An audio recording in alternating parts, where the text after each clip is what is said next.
আজ শোনাবো শাশুড়ির পর এক শয়তান মহিলার গল্প। সেটা হচ্ছে যা আমার নাম হচ্ছে মহুয়া।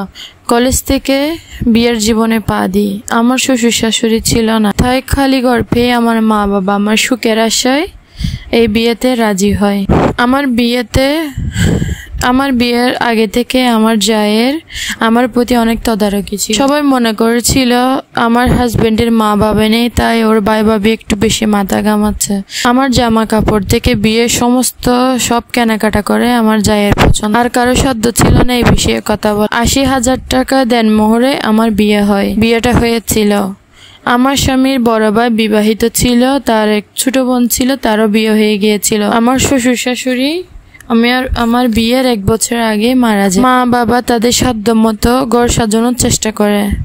আমার স্বামীকে একটা হাতের আংটি, আমাকে এক জোড় কানের দুল আর একটা গলার চেন দেয়, ঘরও সাজিয়ে দেয়। বিয়ের দখল সামলানোর পর ওরা আমাকে একটা রুমে গিয়ে খাটে বসিয়ে দেয়। আমার ননদ এসে আমার শাড়ি গহনা খুলে আমাকে সাহায্য করছিল।